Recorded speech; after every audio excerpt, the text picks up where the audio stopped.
Happy Monday, gamers. We are back with some more modern action, this time with two spicy decks here. We've been showing off and showing you guys some really cool decks on the channel, so appreciate you guys checking them out every week. We've got new content every Monday and Thursday with modern gameplay action with commentary, of course. But this time we've got Broodscale Combo. We featured a couple of times on the channel before. This time we're going to be showcasing it against an aggro deck, specifically humans. It is a Boros Humans. I did not include the Boros element to it. So, let's talk a little bit about what both of these decks are trying to do as we get into this match here. Broodscale Combo is a 3-card combo.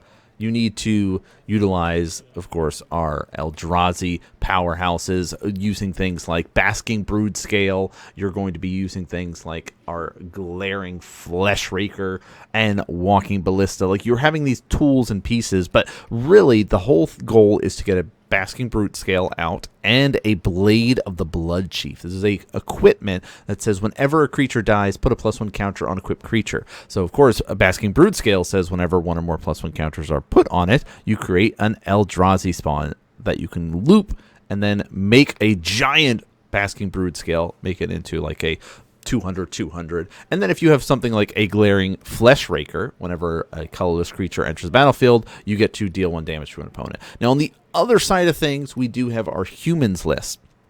Now, this is different than the Jeskai or Esper lists of old. This is not going to be rocking out with meddling mages and reflector mages like the old school versions of humans. This is a pure gas, no breaks, Boros human list. Now it does, we see already Malevolent Rumble getting a Walking Ballista, but the goal of this list is to play a bunch of 1-drop powers, things like Esper Sentinels, Champion of the Parish, things like that you will then be able to snowball into a kind of go wide strategy where you kind of flood the board with a bunch of low to the ground humans and you just keep up relentless pressure until your opponent is kind of snowballed under it. Think of very similar to like a goblin style strategy or like a 8-whack style of strategy. That's kind of what this Boros humans list is going. So speaking of which, there is our Champion of the Parish. So whenever another human enters the battlefield under your control, you get to put a +1 counter on it.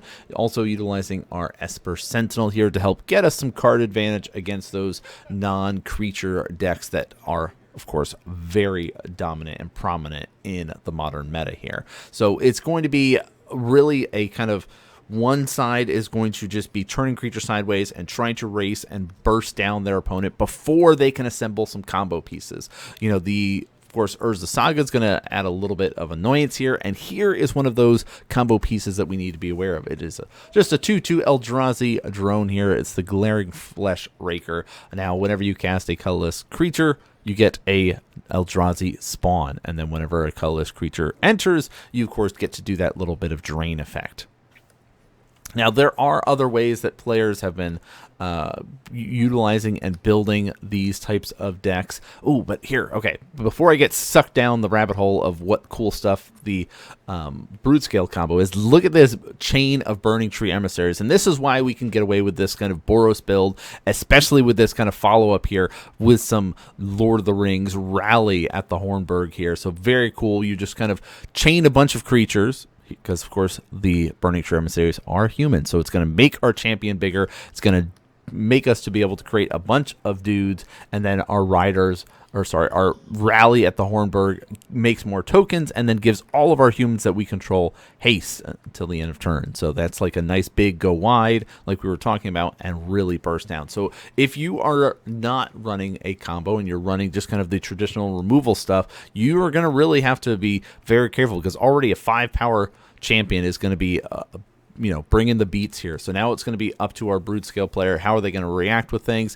Looks like we're going to start with floating some mana here as we do some searching. So we talked about ways that you can utilize things. There's the other piece of the combo, but one ways you can do things, some lists are running Alter the Brood. Some people are running like the Sowing Micro Spawns. Like, you could do some little bit of dragging out and setting yourselves up here, but if you want to kind of go into like a green-black style of play. You could also run things like a blood artist type effect or something like that. So when you are sacrificing all of these, you know, Eldrazi spawns, you're also draining your opponent. So there's a lot of ways that you can build things, but you do have to be careful about splashing too many colors because it is primarily a colorless based deck. So you're going to be wanting to use things like our Eldrazi temples and things like that to kind of set yourself up in a good position. So we're essentially sitting here 1, 2, 3, 4, 5 mana if we're casting an Eldrazi spell. We know we have that Walking Ballista in hand, so it's like,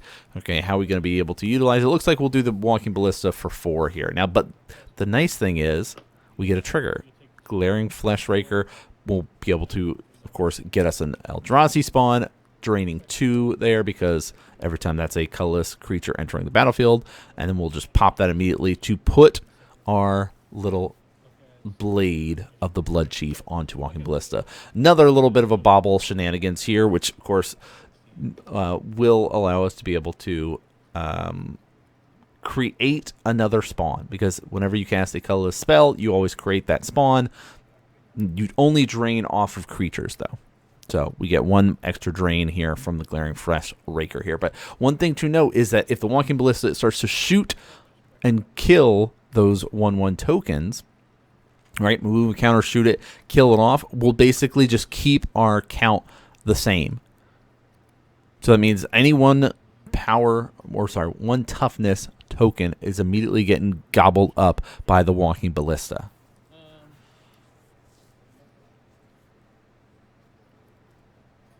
Makes it really tough. Now, we do have a lot of 2 toughness and above stuff here. So, yeah, we do some checks. So, here's a way to kind of help work around things. We get a little bit of a drain effect here, and we get more Eldrazi spawns off of it. And because we cast it for 0, it sees a creature dying, which means that that Walking Ballista gets to have an extra counter on it thanks to that Blade of the Blood Chief there. All right, so how will our humans player continue to go wide here? We know, like, we're looking at the board state, and we know that our 1/1 creatures are dead. Our 2/2 creatures, yes, could die here, but it doesn't really work out the way that we want, right? We would put our Walking Ballista back down to 2. We do have to lose 1 of our counters in order to kill off a creature. Yes, you would have to remove 2, but then you gain 1 back. So it's like it all, math-wise, it's not as much worth it as compared to the kind of 1 toughness. We do a quick chair swap because sometimes the chairs are a little bit beat up and not as great. But all right, we are in the tank here. Now, what would you rather do? Would you rather go for like the Boros aggro style like this, or do you prefer, if you were going to try a human-based deck, still rely on things like the meddling mages, the reflector mages, you know, in that kind of wheelhouse? Hey, let's do it again. Let's just go wide. Now, again, because of the way that the Broodscale is set up, the big benefit that we get from this is, of course, making our Champion of the Parish a little bit bigger. But this is the crazy thing. It took me a while to sit here in the editing process to be like, what the hell is that card? I have never seen this card before, ever. Riders of the Mark is another big reason why we're running the Boros style of here. Another Lord of the Rings exclusive card. This, of course, does cost less based on the number of humans that you control. So we have so many out, it only costs 1 red. It's Trample Haste, 7/4, and then at the beginning of the end step, Riders of the Mark. Attack this turn, return it to your hand, and if you do, you can create 4 or create a number of 1/1 human creature tokens equal to its toughness, which is normally 4, but that's at least a good burst that we're setting up here. So we know that all of the 1/1 tokens can be shot down here. We just need to worry about the 7 power coming across the Champion of the Parish, and then our lovely little burning tree. But of course, we're splitting up our scions. There were 2 there, but this just helps make it a little bit easier for blocks, which we know, yes, of course, this is going to be going in front of the biggest thing that does not have trample. That thing does have trample. We'll block 1 of those 2/2s. The Walking Ballista will block another one of the 2/2s. It doesn't really matter about the 1/1.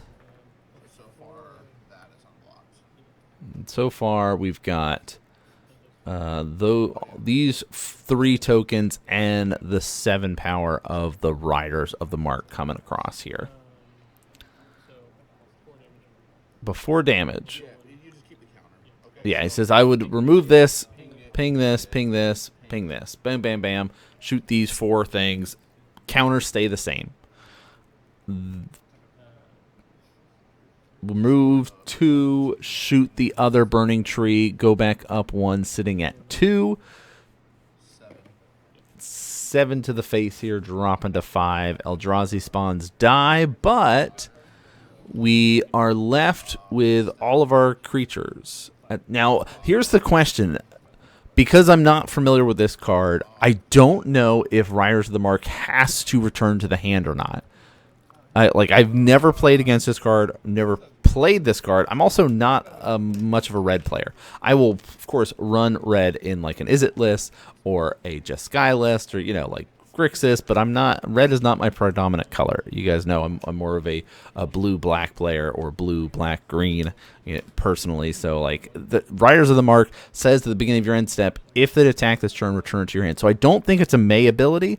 I think you have to every time and then get more soldiers, but I'm not 100%. So maybe somebody that is more familiar with playing this card could give me that clarification for it. All right, we got Urza Saga going to do our searching here. What else are we going to look for? We got to see a good breakdown of the list here. We see hovering over the Haywire Might here. Debating. I mean, the Haywire Might's not a bad choice. There's not really a target that we are hoping to blow up, so much as the 4 life could be important here. Is it 4, right? I'm pretty sure it's 4. It's 2 life. 2 life. Sorry. The 2 life could be important here, which honestly it could be. I wonder if this Boros list is running any bolts or things like that. Is it just how seeing this stage here where it's we've dropped our opponent to 5, I guess you don't normally have to worry so much because of just how go wide of an effect it is. We're getting kind of hosed a bit by the Walking Ballista Broodscale shenanigans right now. Or sorry, Blade of the Blood Chief shenanigans right now, but it's you're starting to see kind of the way that it's set up here. All right, we're going to get a second Blade actually. Ooh. So they'll both trigger. So now we can just shoot everything else. All right, so we could sit here, remove 2 counters. Yeah, remove 2 counters, eat things. There's discussion going, hey, it might be worth it in this list to consider running a Basilisk Collar again. Old school, what people don't really run as much anymore, but pretty good one to consider, especially with lines like this. It just opens you up with a little bit more flexibility here.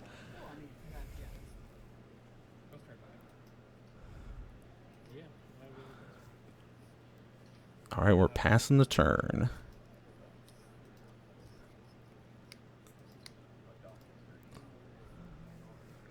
Yeah, I guess we're set up. We've got plenty of Eldrazi spawn here. Ooh, that's really good. I guess in response to the cast, we can kill the Burning Tree, but it doesn't really matter so much. Yeah, that ward is real good, plus extra attack. Yeah, we could do a block here, but because, again, we're going wide, it's the Broodscale player will scoop it up there and just said, yeah. So, yeah, I don't know if the rider there, I want to say it does, but I'm not 100%. Regardless, that's what happens sometimes when you're playing at your LGS like we are, and we're learning new decks and learning new matchups and experiencing cards that we might not normally. Oftentimes players will make a lot more mistakes when they first start interacting or experiencing stuff, and then they kind of open it up and go, oh, okay, let's learn from these mistakes, learn these interactions, anticipate these specific lines that this deck can now do, and now I'm kind of set up a little bit better here. So we do see a little bit more info about, I always like when players have their searches visible on camera like that, so we get to do a kind of a little peek-see through their list a little bit. Of course, lists that are seen on camera are up on our Moxfield. If you guys are fans of Moxfield, please consider following us over there, as well as all the other social media stuff that we've got. Our Moxfield link is set up for NanMan, and then most of our other stuff is set up for NanMan's Nerd Corner, the real NanMan, all variations of NanMan in that regard. Ancient Storing is going to get us the namesake of the deck, the Basking Broodscale. We didn't see it game 1, but we're already drawing it up and picking it up. Of course, it is devoid, so we can grab it off the Ancient Stirrings there. Cavern into a champion. So you know there's a clock, right? To, like, that 3 mana, 4 mana is like, they should be able to assemble some scary stuff in them, especially with things like Malevolent Rumble to set themselves up for even scarier stuff. Altar of the Brood is there. So that's another one of those, hey, this is a way to win if you don't have Walking Ballista or things like that, or they have just ways to block or get rid of your Basking Broodscale. You can say whenever another permanent enters battlefield under your control, each opponent puts the top card of his or her library. So as you continue to do this, the combo with Basking Broodscale, Altar will trigger, forcing your opponent to mill out their whole deck. Ooh, a second champion. All right. A third champion. Let's just make a big army. It says, yeah, it doesn't matter the way that you guys know how the counters work. So we'll take a hit. Not going to be. We're fine. We want to keep that Eldrazi spawn as long as possible. That basically is a land at this point. So yes, we could chump block it. An early hit like that is fine. Remember, life is a resource, especially in Modern. You should be able to take more hits than not as you start to kind of get used to and accustomed to how things are looking. Looks like a Dismember here must have been a nice sideboard option that we were able to draw here. Like, Dismember's very, very useful card in today's meta. I'm wondering what sort of graveyard hate the Broodscale deck. Is it running like Endurances or things like that? I don't know. I guess probably not, because there's not as much green things to pitch, so like Ancient Stirrings, Malevolent Rumbles. But like, I think you maybe just ignore what a lot of times what people are doing, similar to like the Ruby Storm list, that you're just like, yeah, I'll have a few pieces, but for the most part, I'm just gonna do my thing and try to kill you that way.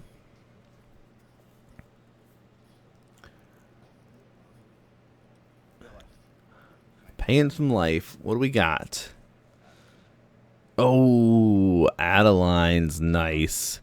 So this is great, especially with all the champions here. So we get, everybody gets bigger, and then whenever you attack for each opponent, create a 1/1 white human creature token that's tapped and attacking that player or planeswalker. So let's let everybody get bigger. So this is the kind of explosive stuff that you're expected to see with this sort of Boros list that's different than other lists. All right, let's see. 1, 2, 3 mana to cast an Eldrazi spell, and you see it up in hand. We're going, going for the 4. So, of course, it does cost double colorless, and then whatever you pay into it. So we're going to be able to just get rid of one of the champions, of course, the biggest one here, and then probably, yeah, it's like we have the option to draw or to the scry and draw, but we have a lot of the pieces we need, so we just need more mana here. So we can create a couple of our tokens. We'll throw one into the way, and still have the other one left over for the follow-up turn. Still taking a bit of a hit there for damage, still going across, but much better than it could have been.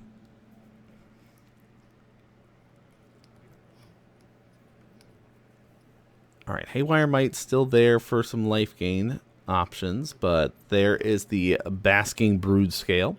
Let's equip this. And now we just need something to trigger it. Hey, whenever a creature dies, put a +1 counter. Eldrazi spawn will sacrifice it. Triggers. And then I'll make... he says I'll make him stupid big. And to stop this loop, I will play this Haywire Might. And I'm going to make him a 66-66, he says. And then we're going to pay some life and dismember the Adeline. I like that. Now that we've got, like, essentially the combo online, we're okay with being able to deal with the scary stuff. Because think Adeline right now was, what, a 4 power? A 4/4? So next turn it would have been even bigger, at least a 5/5 with an attack, assuming no other creatures get played, which is very unlikely here. So trying to get that off the board makes a lot of sense. Now in order to cast a spell, we do have to pay that Phyrexian or that 2 life, and have to do it twice because it is a double Phyrexian for that. So you see it's still on the stack because our human player is in the tank debating, because they do have a little bit of options to help them out.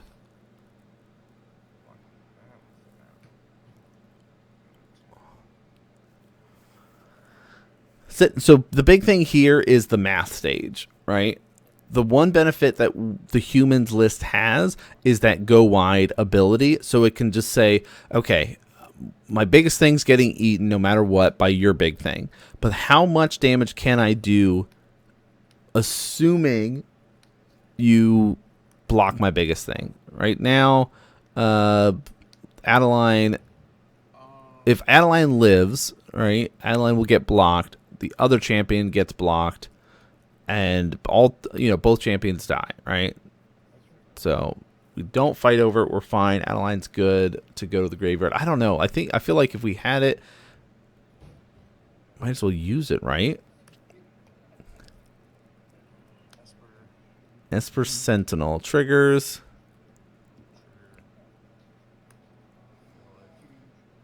Paying some life. Dropping to 18. Rally again. Give everybody haste. Make our tokens even bigger. Badoop, badoop, badoop. As they grow. Yeah, we dumped our hand here, so we got 1 card left. I guess, okay, so the card is that Flare of Fortitude. And so maybe it's like we're assuming they're going to play a Walking Ballista or something, but it's like, I don't know. At the turn like that, we wipe their board, essentially. Yeah, we lose an Adeline and a champ, or one of our champions, I guess.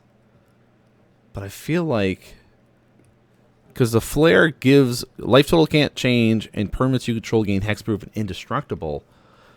I don't know. Well, that's tough. Let's sack this here. Do this a bunch. I would like to make 80 mana and make a 40/40 Walking Ballista, which I would like to try to shoot you. And he says, well, I'm going to respond to the cast. I'm going to do this Flare of Fortitude in response. Now, it doesn't really matter so much as the fact that because we use it and it's like, all right, cool. I've prevented you from killing me on your turn. As soon as it goes to my turn, I die. So, yeah. Well, with the Esper, I guess even the draw, like we're seeing a bit of the reveals here. It wouldn't have mattered too much. It says I needed something to punch through there. We would have gotten an Esper Sentinel trigger off of the Ancient Stirrings here. But yeah, there's a little bit of discussion going on here as the players in this best of 3 here. Just kind of, I think that's the exciting thing of just like you're playing at your LGS. Let's talk through it. But he was like, hey, he thought that was the end of it. So he's like, about to extend the hand. Is like, hey, we still got game 3, man. No stress. We got this. Let's go, right? So yeah, if you're still with us, thanks for hanging out. Of course, like we said, do the whole follow, subscribe, thumbs up, all that good stuff. Really, it's like every Monday and Thursday we have new gameplay, action, and a sprinkling of content on Saturdays. Things are a little bit crazy in the month of March, but you can always guarantee see 2 gameplay videos a week over here. So if you're not followed and subscribing yet, consider doing so as we jump into game number 3 here, giving the humans player the option to be going first. And we see a little bit of the hand here. Inspiring Vantage into a Sentinel is always good because we've been seeing our Broodscale player usually pop up with an Ancient Stirrings or something to start off. And there it is there, causing a draw. Another, oh my gosh. We have 2 more Esper Sentinels in hand. What is these clumps, right? The last game we had 3 champions together. This game we have 3 Esper Sentinels together. Crazy. I don't know. When that happens, it's like the deck's trying to send you a message.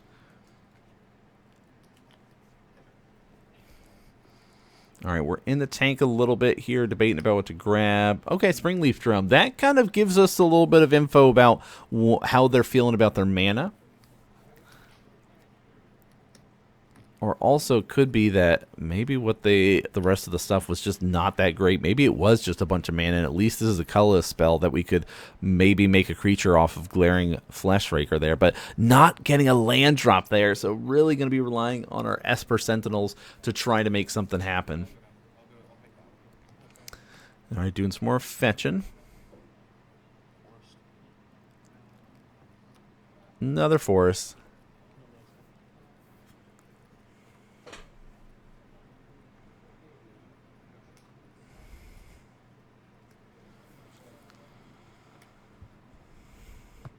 Any colorless, or not color, any non-creature spells this turn, so we could draw a bunch?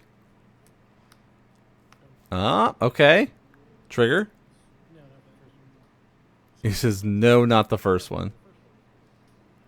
Oh my gosh, what a troll. He says, I'm not going to pay for the first one. And so he's like, do I get to draw 2? And he says, no, I'm going to pay for the second one.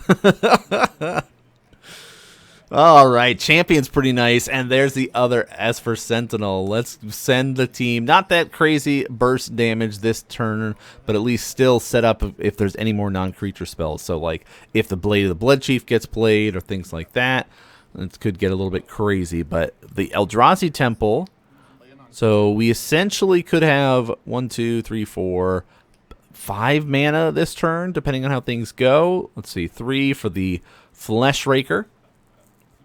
Still essentially 2 mana left. That's enough for a Broodscale if we happen to have it.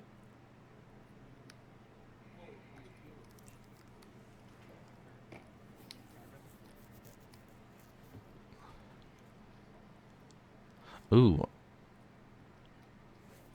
I guess if you play something, play a colorless spell, make an Eldrazi spawn, tap the Eldrazi spawn for the Springleaf Drum, and then sack it, like, still we'll have 2 mana available to us. But trigger, let's draw 3 cards, unless you want to respond, which you cannot. I mean, yes, you could pay with the Springleaf Drum again, but no. But yeah, that was drawing 3 cards. That was really nice. All right, what do we got to work with here? Like, basically all the tools are in place. Is there a Basking Broodscale coming out to just, like, end our day? We'll find out. Mountain, land drop for turn 2. Is it going to be... Oh, Burning Tree. Okay. So we're going to, of course, make our champion bigger. Are we going to follow it up with some more tokens? Yeah, it looks like there it is. Rally of the Hornburg coming out again. And follow it up with Riders of the Mark again. So big burst turn here. Of course, we know champion's going to get blocked. Send the team. That's the, like, just turn everybody sideways here. He says, I'm going to surprise nobody by putting this Eldrazi spawn here.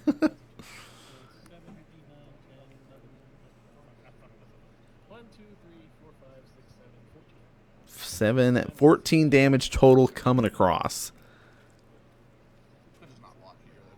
He says, you can just not block here. That's fine. He says, this is game 3. I got to play correctly. Yeah. Oh, we missed the bobble trigger there. Did anybody else catch that? I didn't mention it in commentary earlier, but yeah, the Broodscale player did miss the draw off the bobble, which we talked about all the time of, like, sometimes you, like, you know, forget. Long day. All right. Matches, of course, are recorded up at our LGS Comic Kung Fu, where we do start the tournament at like 7:15 so it's like weeklies do happen a little bit after people have been at work all day. So there's there's that element to it compared to like this is a Friday night. Maybe people are more relaxed, more chill, or Saturday in the afternoon. Like so, timing does matter. All right, so looks like we're in this debate mode here about the dismember. Yeah, so we're gonna do this. Tap it for black and pop it. So we're gonna pay 2 instead of 4, and we're gonna get rid of the Riders of the Mark is gonna get eaten here. Oh. Okay, so we do have the trigger. Esper Sentinel trigger. We should draw 3 cards here. Ooh. We miss the draw. Flare does happen here, which is great. Flare Fortitude. Life total. Our life total can't change. Our permanents are hexproof and indestructible here. Dropping him to 1. Oh my gosh. And we missed 3 draws. Okay, here's the decision about Riders. I think it goes back.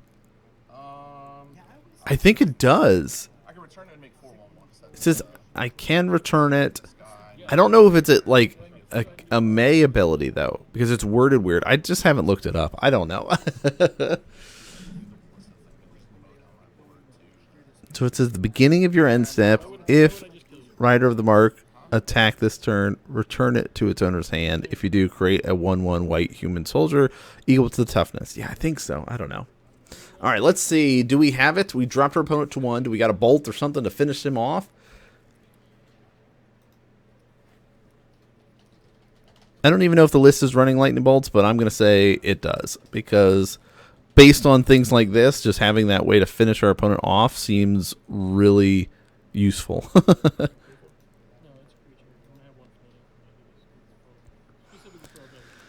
Ooh, there's the Broodscale. Yep.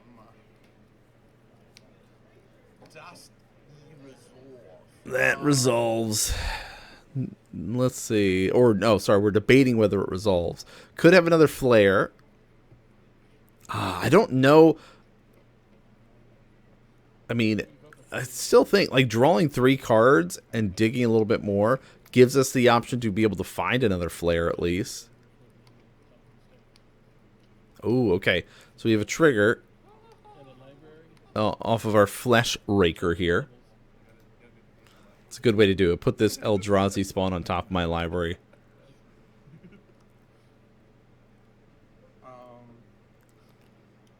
Okay, so cast trigger first. Cast trigger. Bink. Does a little bit of the raking of the flesh here. Dealing 1 damage. We, of course, still have the mana that we can easily equip this blade. And that's your opportunity to, like, try to respond. Let's make a black mana. And just attempt to equip this. Okay, we got the response here now. This is that window. Oh, another flare. Okay. So this is really good in the equipment response here because this prevents the Flesh Raker from being able to deal all that damage to you. But we have to have essentially another flare on our turn to win. Which we've gotten 2, but again, there's that 3 cards that we missed out on drawing. All right, let's sacrifice this.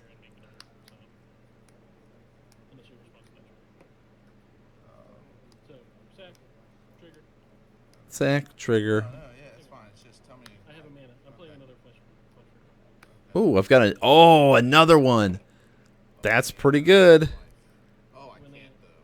So now we've got at least, so this is a little bit of the like redundancies. We can kind of make sure we're set up. But the big thing is now we have 2 Eldrazi spawns that we can try to protect ourselves.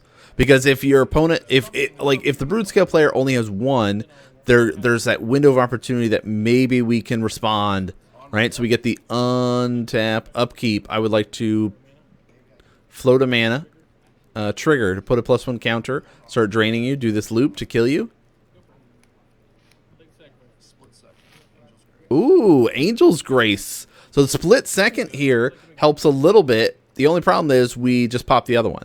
So you can't lose the game this turn. Your opponents can't win the game. And, of course, damage won't reduce your life total less than 1. It caps it at 1. Now, the split second is really important and really relevant in the sense that your opponent can't activate abilities or spells or things like that that aren't mana abilities. They can still use mana abilities. The Eldrazi spawn is a mana ability. So that, like, with that sort of loop, they can respond to this and go, because they had 2 Eldrazi spawns, right?